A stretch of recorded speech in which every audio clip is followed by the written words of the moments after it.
Welcome everyone to our October Leaders Learning Live. It is on mentorship and its importance in leadership. Just a few housekeeping items. For those of you who have never joined us before, we do this every third Thursday of the month, and this series is provided by the SUNY SAIL Institute that provides leadership development for faculty, staff, and students across the SUNY system. And just a few things. We are going to, these Leaders Learning Live are interview style, but we do encourage you to ask any sort of questions that you may have and place them in the chat. If we're talking about certain topics and a question pops up into your mind, feel free to place it in the chat and we will get to it as we can. And this webinar is recorded, so you'll be able to view it at a later date or share it with colleagues if you would like to. And for those of you who don't know, I'm Marissa McCasty. I'm the Leadership Development Manager for the SUNY SAIL Institute. And this topic is very exciting because with everything going on right now, we're all looking for resources and spaces to gain knowledge in order to become better leaders. And a large part of becoming a good leader or a better leader is having, can be the power of mentorship, whether you are looking for a mentor or whether you are mentoring someone else. It can be a very powerful tool in leadership. And we hope that this discussion will allow you to consider your professional networks and strategize how you'll ask somebody to be a mentor if that's what you're looking to do, and gain tips on how to make the most of your mentoring relationships if you do have one or multiple of those started.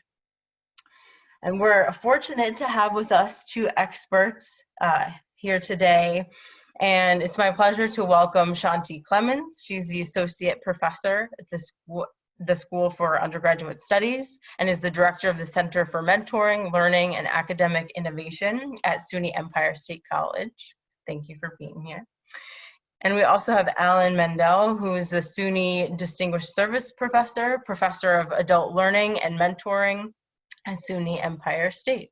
So welcome to both of you. Before we get started, I just wanted to get a gauge of who all is in the room by asking a quick poll question. And I will launch the poll now. So we're asking, what is your primary objective in attending this Leaders Learning Live?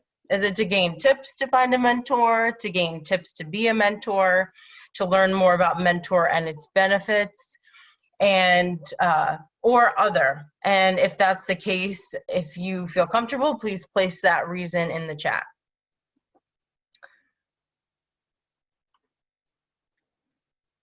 Okay, 70% have voted so far, and I'll be able to display those in just a second for you. All right, let's see here. I think we're going to close out the poll and then share results here. So many of you are looking to learn about mentorship and its benefits as a whole, and we definitely will cover that today. So that's great. A couple of people are looking for tips to find a mentor. We have a couple folks here who are trying to gain tips to be a mentor. And we have a couple who said other, so feel free to place your reasons in the chat. Okay. And I had closed it out on my end. If you still see it pop up on your screen, feel free to exit out. And let's get started here. These are our learning outcomes, what we hope that you will get out of today's session. And my first question is for both of you. So if you could please share your academic and professional journey and the impact that mentorship has had on you. And Shantih, if you want to start. Sure.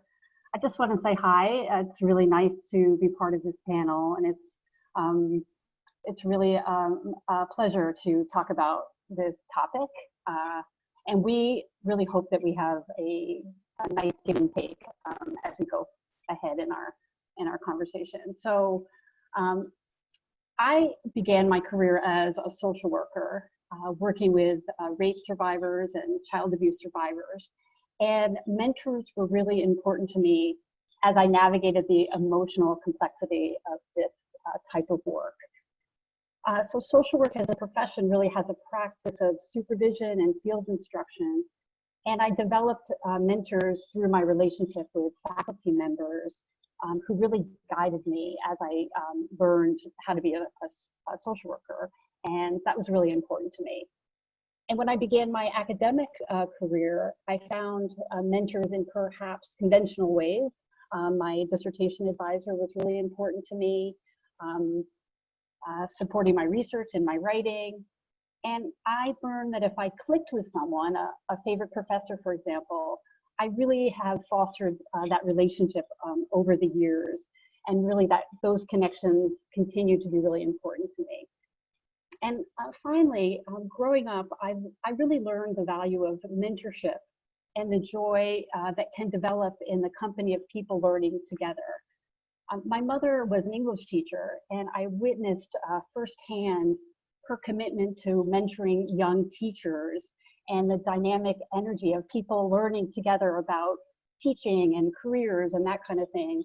And that was always in our house growing up, and a really important part of my growing up, and I think just a part of who I am. Thank you so much for sharing that story.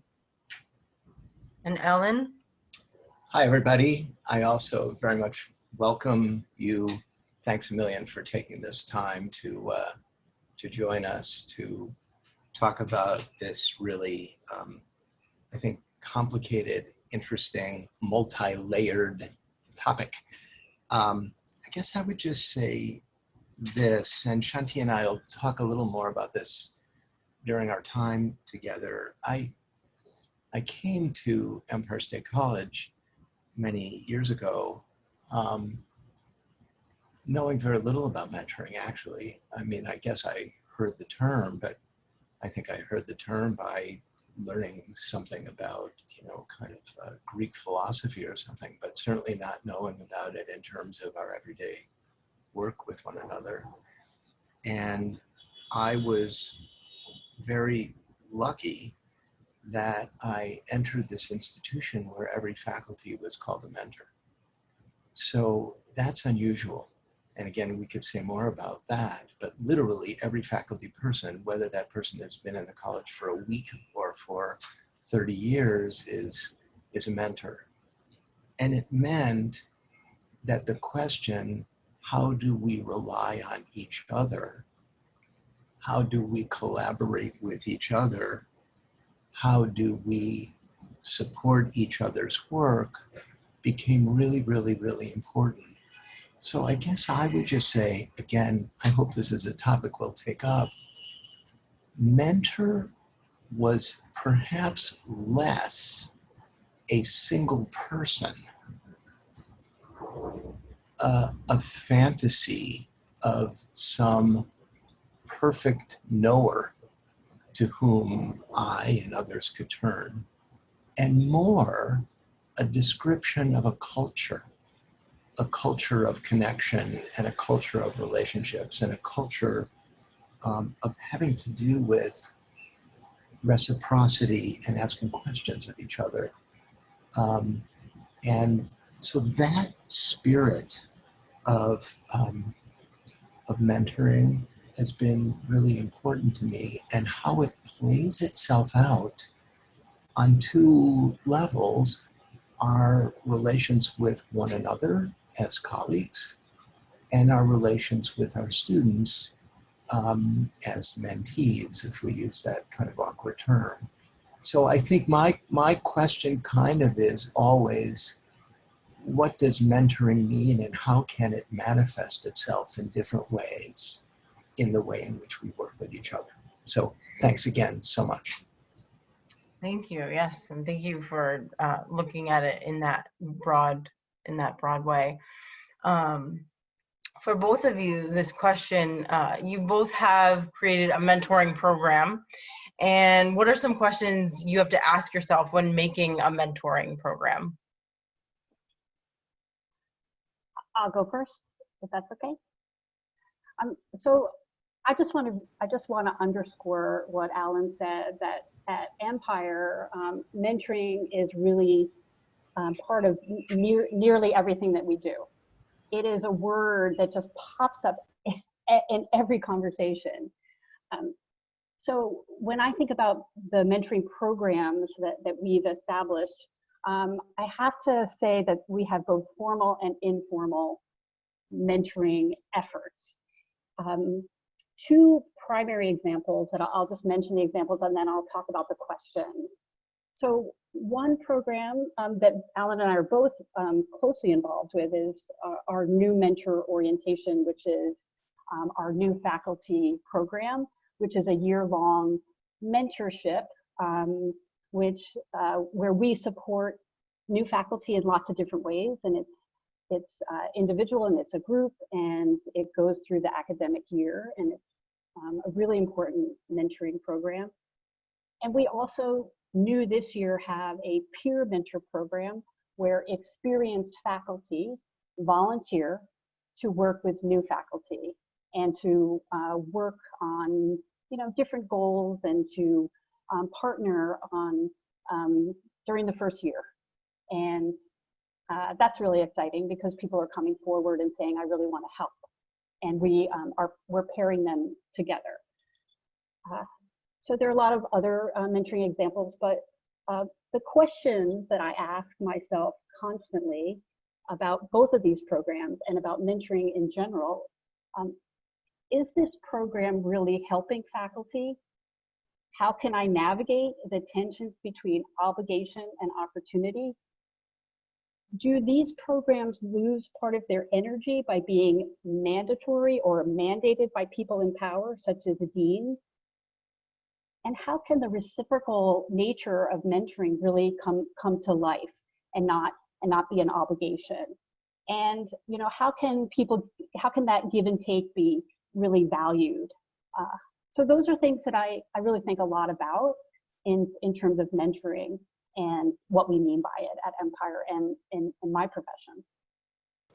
I think, Shantih, that's really great. I think that this question, I hadn't thought about this when I was thinking about the questions that Marissa was going to ask us. This question about obligation and mandatoriness and expectation, I think this is a big deal. I really do think this is a really big deal and something worth thinking about.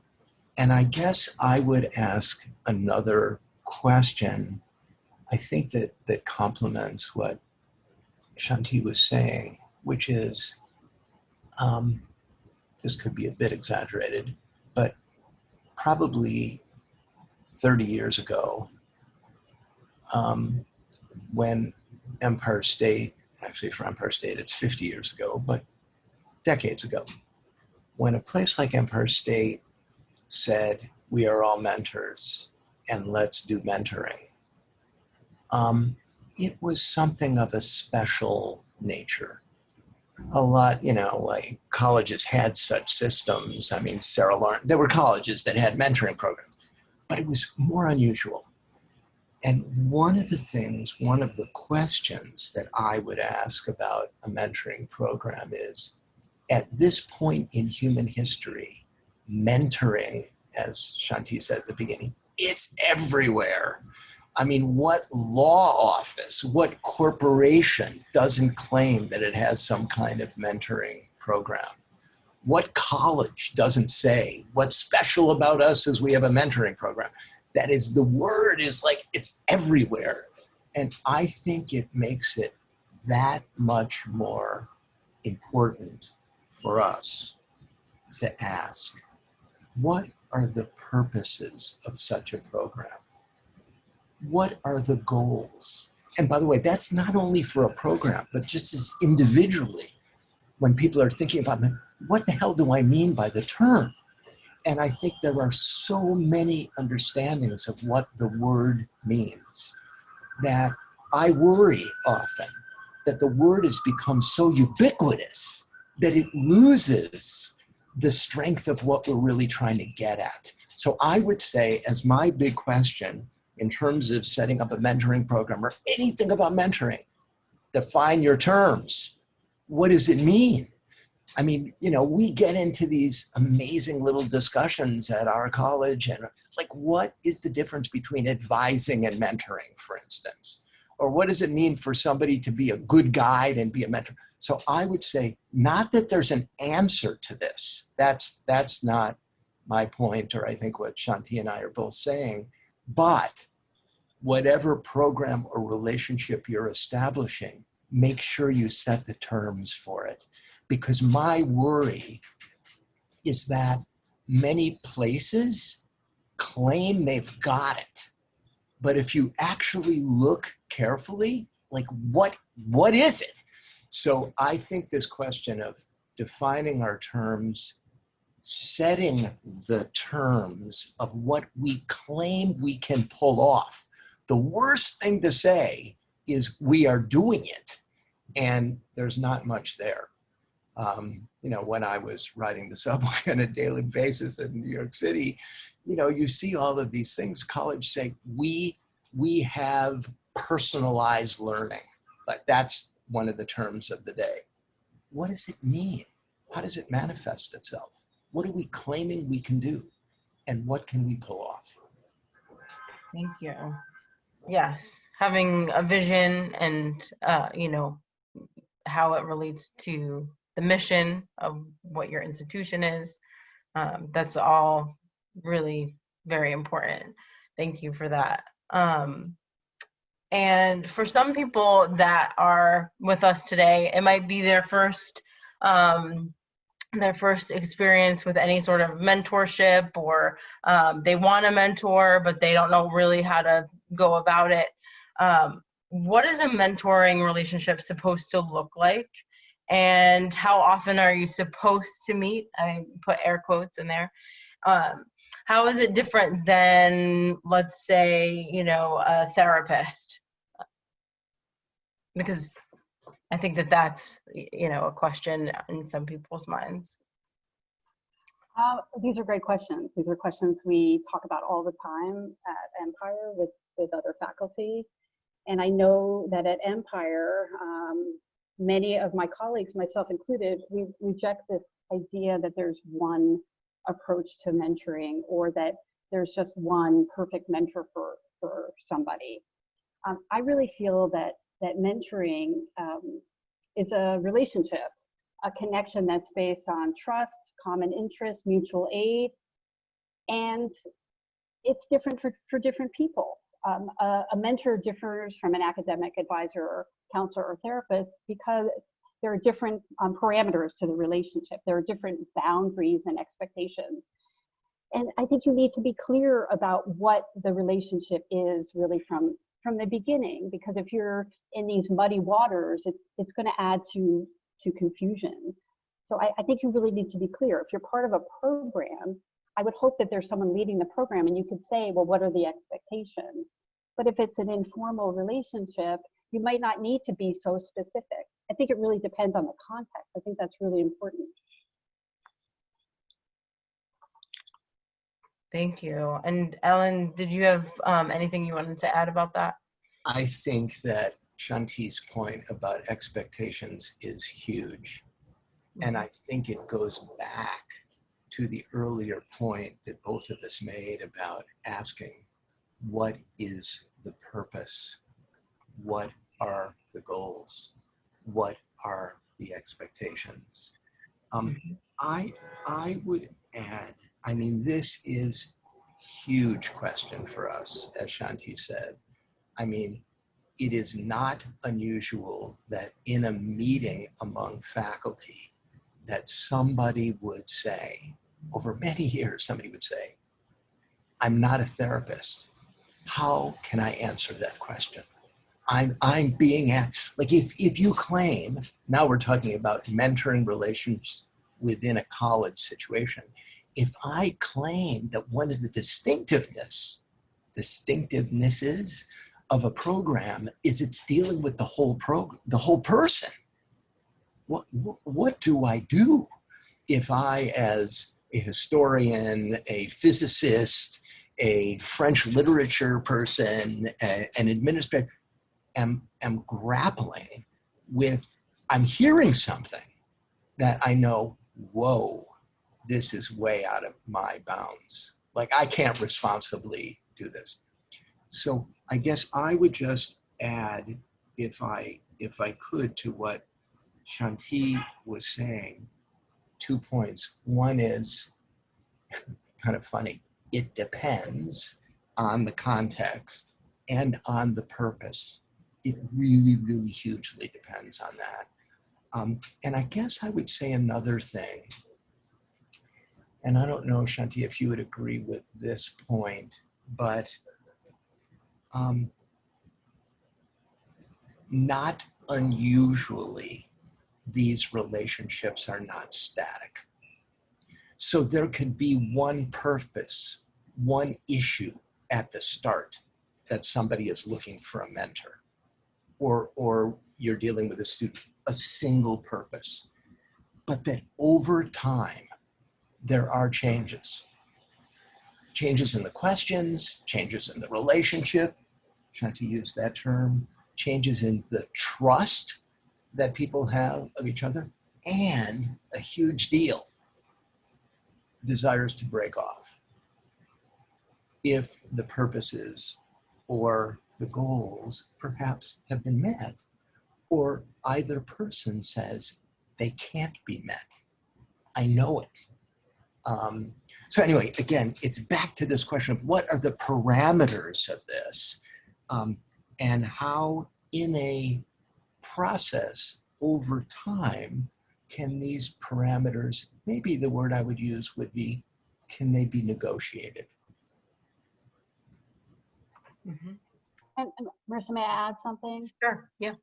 I think what is complicated about mentoring relationships is people want different things. And sometimes mentoring relationships are based on, I need the answer to how do I do this? And sometimes mentoring relationships, in our experience, are based on, I just want to talk through a situation that I had with a student, and could you listen? Could you just read this draft of something and just let me know what you think? So I think there are just different dynamics that unfold in these mentoring relationships. And sometimes you don't know going in, but I really see the value of really listening to the person or the people and getting a sense of what they need and what they want.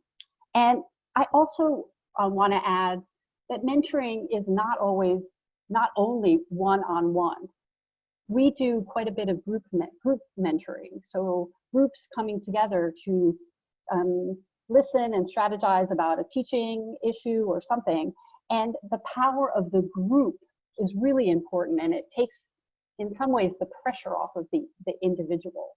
It doesn't replace always the one-on-one, but it's an addition to one-on-one mentoring. Yeah, I think that's such a great point, Shantih. And I would just say, going back to also to one of the questions that Marissa asked in this little area, if you ask a question about how often, for instance, like what should the nature of this relationship be? Shantih was talking about the forms. There could be different forms. I mean, that's really important to think about. There also could be different schedules, different expectations, different notions of how often, different notions of what the nature of that connection should be. And again, sorry for repeating this point, I really do think it changes. It could change. Because I think that this issue about how a person or a group's needs change over time means that different mentors in different points in somebody's life might be more appropriate to that person. Yeah, definitely. Like you were saying, as things change, you know, you may need multiple mentors for different reasons. And how, so for someone who hasn't ever, they want to have a mentor, but they don't know how to approach it without it being awkward or anything, what are your tips for identifying a mentor? And is it okay if it is awkward?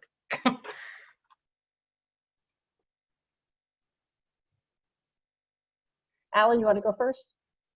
Up to you, Shantih. Clemens, you want to go first? I'll go first. Great. I will say, you know, maybe it is awkward, and that's okay. I would suggest that you need more than one mentor for sure, because different mentors serve different purposes. Some suggestions for your professional organization: if there's a teaching and learning center where you're working, if you're part of a writing group, I would encourage you to look both within your organization and outside of your organization, because you might want to really be open, and you might be nervous about being really honest and open with somebody who works really closely with you. So be broad in seeking someone out. And of course, LinkedIn and social media and all those things, I think there are many resources available right at your fingertips. Maybe too many. Maybe that's the challenge. You know, where do I start? Where do I really, how can I wade through all these options? I mean, Shantih and I have started this this group with new faculty at SUNY, and one of the things that came up in our first kind of open discussion, which was just yesterday, was how do people do this? Like, where do you turn? How do you know who to ask? And a big thing there, I have to say, is who do you trust? How do you know who to trust? And I guess we'll get to this later, but this is, I think, often exacerbated by the situation we're in, where people haven't really met each other face to face. So how do you do this? I guess I just want to say one more piece about this. Shantih talked a little about her own experience. I was thinking about this morning. Many, many years ago, I don't think I was looking for a mentor. I don't think I thought about it in those terms. But I basically wrote a fan letter to some guy who I positively didn't know, who was a translator of some work that I was reading. I saw his name all over the place. And I was very impressed with these translations and with some essays that the guy wrote. So I wrote him a letter, and I just, like, out of nowhere, I just, you know, said, here I am, I read this stuff, I read this essay by you, you know, that you wrote, and I think it's really fantastic. And I feel really, really lucky that this blossomed into years of correspondence and actually meeting with the person who was located in Boston. A kind of richness that I never could have expected.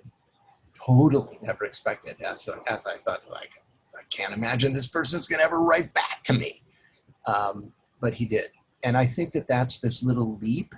I think that in some way, Shantih was alluded to, like, you don't know what's gonna happen. You don't know if the connection is going to be, excuse that, if the connection's gonna be a good connection. But it's worth taking that leap to find out if it might be the case. I also, if you don't mind, want to say one other little piece about that. Sometimes we think about the mentor as the notion of a perfect authority. You know, like you at a business, you're in a mentoring program, well, what does it mean? It means they hook you up with a person who has been there for 10 years and you've been there for 10 minutes. So there's a notion of novice and expert. And I guess one of the things that Shantih and I regularly talk about is whether there's another way of thinking about mentoring that's not a novice expert orientation. That's a very different kind of connection than someone who does not know and somebody who knows all. And what does that look like, I guess would be my question. Definitely. And there was a question in the chat, and Alan, you did talk a bit about it. But the question is, how do you make that initial ask? So in what you were talking about is that you had reached out via, email and said, I've been following your work essentially. And so if you could just expand a little bit more on that, if there's, any sort of resources or something that you can share with everyone. Shantih, I guess I have a question, and I know nothing about this. In the world of social work, where there is more of a tradition of these kinds of connections, more than in other areas, I think. How does it happen? Is there an expectation that one person would go to another person and say, I have a set of questions to ask you? Is that, like, professionally, is that what typically would happen? Yeah, in social work students have field instructors who are their official mentors through their learning process. And so that would be the first person to go to. But then once you're in a job, you could go to your direct supervisor, or to go to your, what we call your clinical supervisor, the person who you talk honestly about your cases and your feelings and all that stuff. So there's usually two people or two pathways to navigate in terms of social work. And is there a difference between what we would call mentor and clinical supervisor? Does it mean the same kind of thing? I would say in many ways it means the same kind of thing. I mean, there are differences, of course, but similarities. But I would like to just respond to that question, or if I may. Yeah. I would just say, so how do you get started? How do you do the first ask? Just ask. Just ask. What you have nothing to lose, and I think that there's a lot of fear. I'm imposing on this person. This person is so busy and has so much on their plate. All this stuff. My experience, people don't mind being asked. They're honored. They're touched. And I also wanted to mention that, you could ask someone, would you be my mentor? Which is kind of a big commitment. Or you could ask someone, could you do a mentoring activity? And you might not even use the word mentor, but you might say, I have this draft of an article. I'm really trying to submit it. Could you take a look at it? In my mind, that is a mentoring activity, even if you're not asking the person, will you be my mentor for this semester or this year? So it's really both. And I think to be clear, if you can, about what you're asking and not be afraid to ask, because people don't mind being asked. They really don't. And I think it's a privilege. When I get asked, could you read something? Or I'm doing a presentation, could I try it out with you? I am thrilled. I love helping people on that level. So I don't know, that sounds so simple, but just ask. Send an email or do a LinkedIn or something like that, and see what happens. Yeah, there's a comment from a person we never heard of named Audalise Matthias in the chat that says, most individuals, particularly in academia, like when someone thinks about them as a possible mentor. When you reach out to them by email, there's not much to lose, but much to gain. And I think that's Shantih's point. Thank you, Audie, so much for that comment. I think that that's really the case. And again, to a comment that Audie made earlier that I hope we have said in some way, because this notion of mentoring can have multiple purposes and multiple goals, there can be multiple people who are serving this kind of function in your life as a professional. It doesn't have to be some perfect, again, this perfect single person who fulfills all my needs, but it's rather, again, going back to what is the purpose? What do I need? Who would be a person who would be especially useful to me in this particular domain? That may be somebody really different than in another domain. And if I could just say, there are surprises in all this stuff. You might ask, Shantih's example, you might ask, Shantih, would you read this thing? And realize that in that discussion about the reading of something I wrote, other points of mutual interest emerge. Other possibilities of connections emerge. Other ways in which that relationship can develop emerge. So it can start because of one very practical thing that is being asked, and it very, very much can emerge into other things. Or, and I guess this is another theme, it can be incredibly finite. It could be, Shantih, would you read this? She reads it and you realize this has been useful or not useful. And I have, in effect, tested the waters of this particular, quote, mentoring relationship and realized it had use, but the use is over. And there may be other people who could fill other needs that I might have. Exactly. Yes, that's very helpful, is to look at it from, something as small as, can you take a look at this, to, something bigger, at least to get started. So thank you for that. There was another question in the chat that I did want to bring up. Can you speak to what a mentor relationship looks like for both mentor and mentee? What should mentors expect from mentees? Great question. Yeah, great question. And I would say that it depends.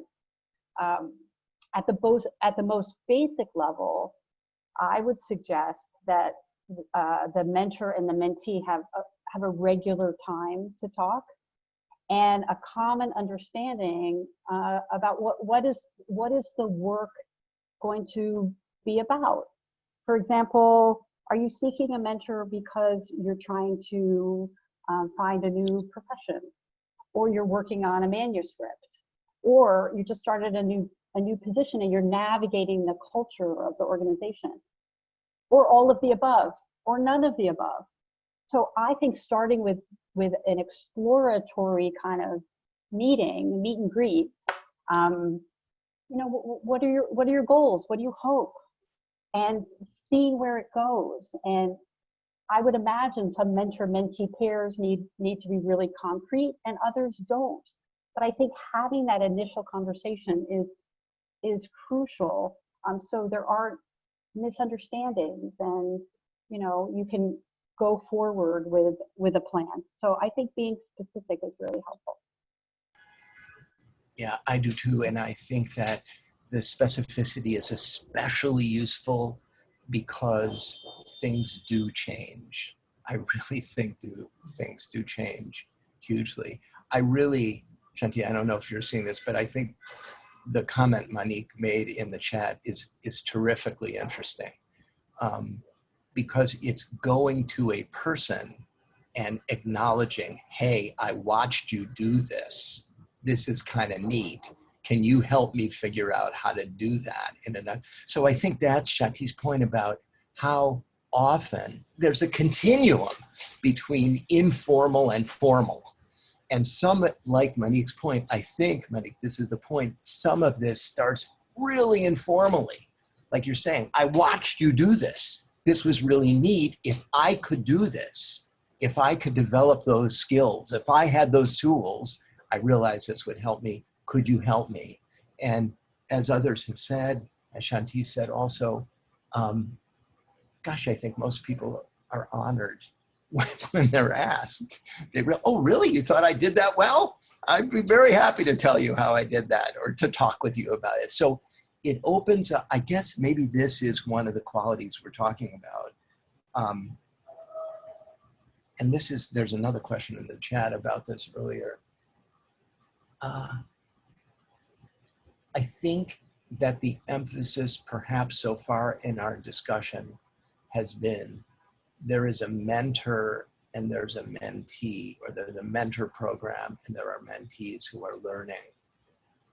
But I think what we're both trying to say is there's a reciprocity of interest here, right? It's not just a one-way street.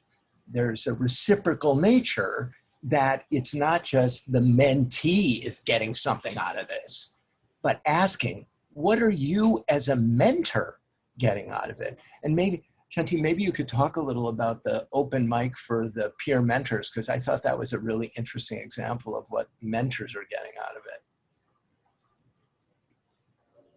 So this is connected to my comment about mentorship can happen in a group. And our peer mentor group, we meet monthly, and we just have an open forum, an open conversation, you know, and we ask questions, you know, how is it going with the person that you're mentoring? And we met recently, and many of the volunteer faculty members talked about that it was a really meaningful experience for them, that they were learning also as they helped the new faculty person. And it's this give and take that's really really wonderful if you allow for it and you value it, and that's something that we really do. So just hearing the conversations and hearing the questions and not really seeing that there is an expert and somebody who is less expert, it is really wonderful in these group settings. Yeah, I guess I would say another thing about that, and I guess this is in one of Marissa's questions to us. I don't know if this is empirically true, but I would guess it is true, that in most mentoring programs, there is this authority system that's assumed, that somebody has a lot of knowledge and somebody has a lot less knowledge. I think that that's often taken for granted as the way. And I think that, this is an interesting question, a person who is not willing to learn, a person who is not open to questions, serious questions about the nature of whatever that is, about, you know, being a social worker or being a lawyer or being an academic, probably wouldn't be a very good mentor. That if that person is really closed off, if that person is not a good listener, for example, if that person really can't get at what is this person asking me, but is more interested in saying what he or she knows, I think it shows that the sharingness, the possibility of growth, the possibility of reciprocity, the possibilities really go down hugely. So when Shantih did this thing, like a quote training for new peer mentors, one of the questions that we really talked about had to do with, if you're a mentor, even if you've been doing this task for, you know, eons, are you willing to learn? What does it mean to listen to a person who has questions? And hugely, how as a mentor can you admit the limitations of the way you do something and realize that you could learn a lot through the person who is ostensibly the quote mentee, but that the relationship could shift as that person has insights that you as a mentor might not have. I think that's a really great point about, you know, being reciprocal, and that it's not necessarily just what can the mentor teach you and guide you, but how can you as a mentee be supportive to your mentor as well. And the next question is around virtual environments and mentoring, because obviously, Alan, you had mentioned it's difficult to be in person right now. And so what are some tips for having a mentoring relationship over the telephone or over the computer?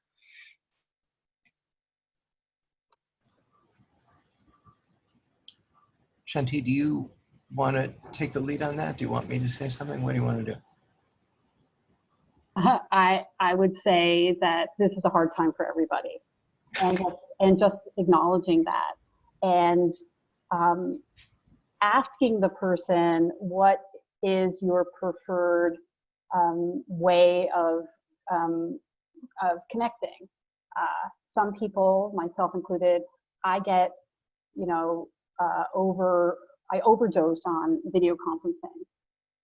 So for me, having a phone call is a real treat, and I can really concentrate.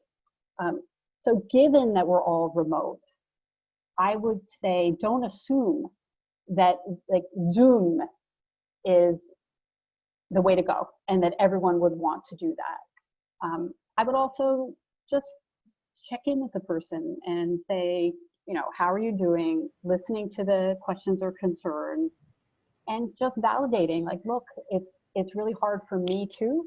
This is what I'm navigating with, you know, my experience at home, and just use yourself a little bit. And I think this connects to something I mentioned a little bit earlier. Like, there are boundaries, but you need to be a human, and you can really say, I'm struggling too. And that's a little opening. And that, I think it's relevant to where we are in our universe right now, but in any situation, be real, be genuine. Yeah.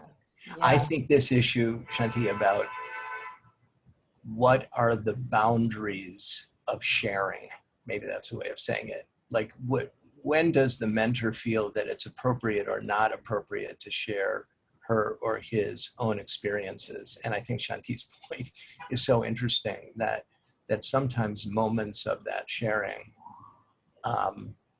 make a huge difference in terms of opening up the possibility of a kind of conversation that might not have occurred if the mentor did not acknowledge those things. I have to say, I wonder about this all the time in having dealings. This is in terms of students. You know, when a student says, I have 2 children, I'm homeschooling, my husband, wife, partner just lost his or her job.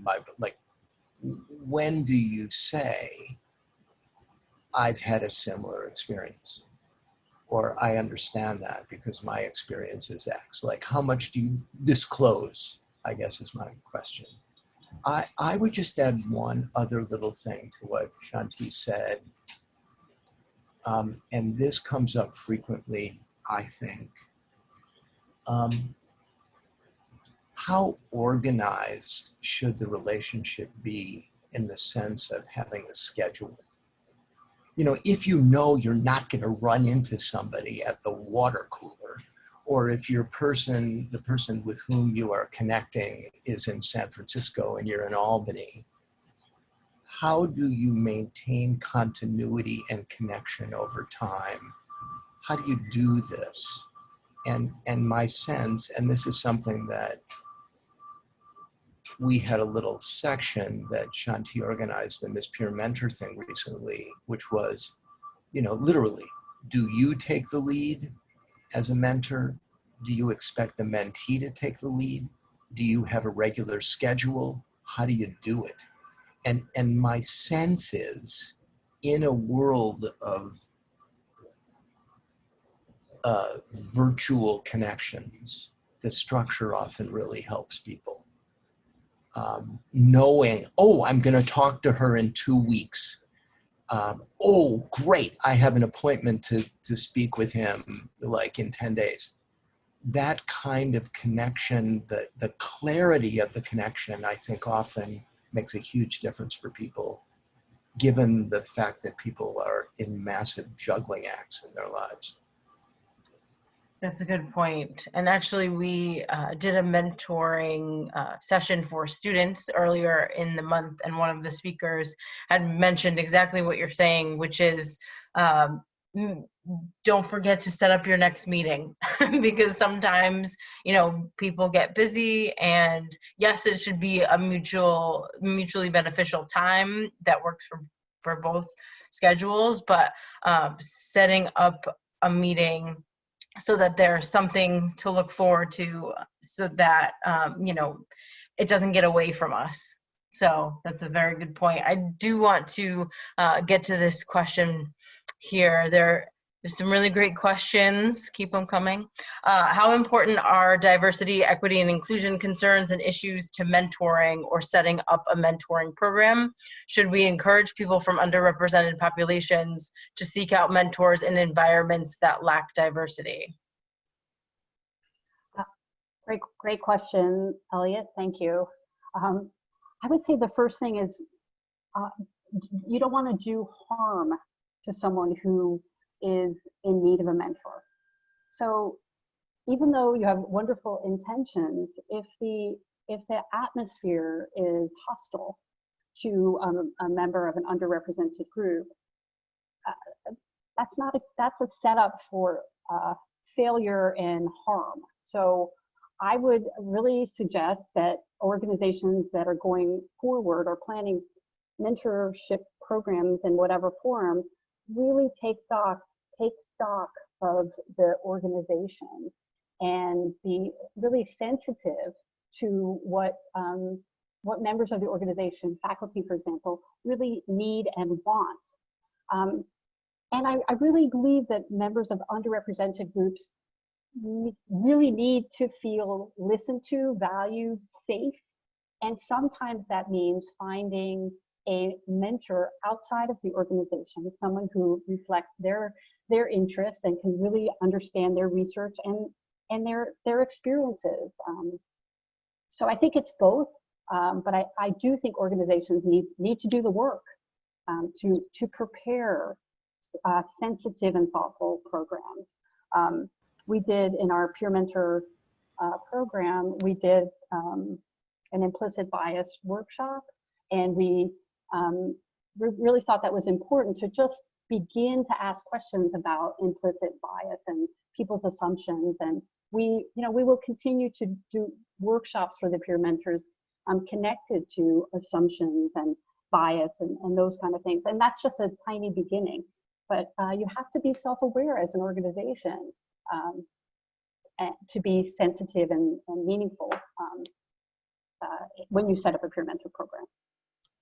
I think I would just add to what Shantih has so importantly said I think we often lose how insular our lives are in our departments, in our schools, in our institutions, in our country. You know, that often the people we connect with are too much like ourselves. And I think that part of what a mentoring program might do, yes, you find somebody who is in some way like you share things, but it's also an opportunity to gain new perspectives, to learn about other kinds of experiences. And Earl, I hope that this is the correct pronunciation of your name. I think it's a really interesting question. This is not exactly about the Elliot Dawes question, previous one, but do you look outside your work department for someone? Do you connect to a person in another area? And my sense is, one, it might not be either or, that theme, but the connection with somebody outside your department could be spectacular because it might be providing you with an orientation, a set of questions, a lens that you may have missed in the insularity of your particular department. Thank you. Yes. Yeah. And, you know, the question about having maybe somebody in financial aid or something, I think it's also important to really see what your needs are in that moment. And there are many, and like you both had mentioned, needs change, and people inspire you for different reasons, and have their leadership inspires you. So finding one or many mentors is definitely a good idea. There's a couple comments here. It could even be someone at a different campus. You just want to avoid any reporting lines. Okay. Great. Okay. If you have any other questions, place them in the chat. I know we have about 5 minutes left here. I'm just gonna ask, I guess, a quick wrap up question. Are there any resources you can provide for those who are looking for a mentor, or for folks who want to be a mentor? And if there are any additional resources for people who are listening in, if you wanted to share those in the chat, feel free.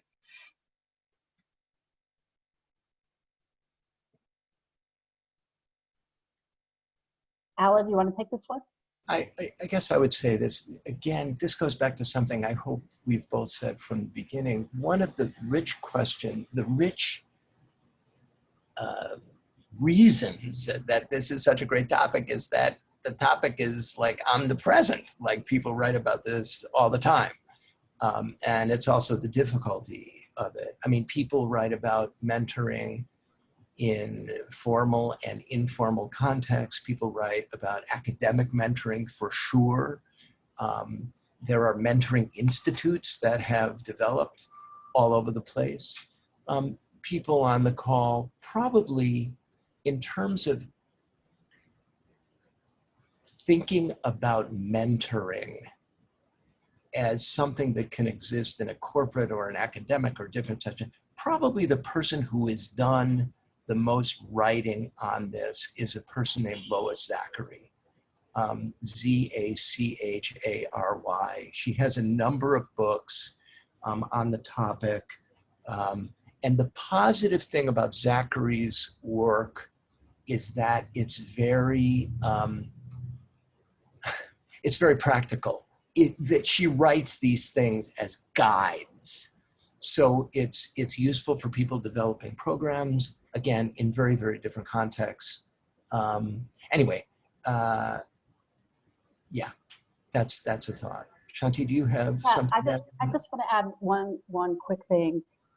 Before you start seeking someone out, and I think it's great to have these resources and suggestions, do a little work on your goals, your learning goals, and what you really want and need. And I think that should come first. And I wanted to really quickly suggest that in my work, in social work, and in my early teaching practice, I kept various journals, reflective journals, where I really wrote down, like, what am I learning? Where do I hope to go? I'm not going to read them here. But just as an opportunity to be self-reflective. And I think that's so important in mentoring, because you need to know yourself in order to figure out what a good match would be with somebody else. So keep a journal. By the way, I think that's such a cool point. I would just say, because it's funny, when I was making notes about this, Shantih, the last thing I wrote on the line was reflection. And I think in all of the so-called adult learning literature on any aspect of this, the question of reflection is always there. And like mentoring, it's this word where people say, what do you mean by reflection? And I think that Shantih's point about how can one reflect on one's own purposes, one's own goals, one's own questions, so that these relationships become, I guess, again, it sounds a little hackneyed, learning centered. They're about learning, different kind of learning. So I think the journal idea that Shantih brings up is wonderful, because it's an opportunity for people to say, what is on my mind? What's important to me? What do I care about? I really appreciate that. Yes, Thank you so much. In this last minute, I just want to thank our speakers so much. I have the contact information for Shantih and Alan here and their emails. Feel free to contact them with any questions that you have. Joyce did put a survey in the chat, so feel free to fill that out. Let us know any other topics that you'd like to see so that we can incorporate them. And then we do have 2 upcoming webinars that you can register for on the sunysale.org website. So feel free to participate in those. And thank you so much for your time, Alan and Shantih. It was a great conversation. And thank you, everybody. Thanks you. for joining. Really appreciate it. Thanks, Marissa. Thank you. Thank you so care. much. Thank you, Shantih, Clemens. Thank you, Alan.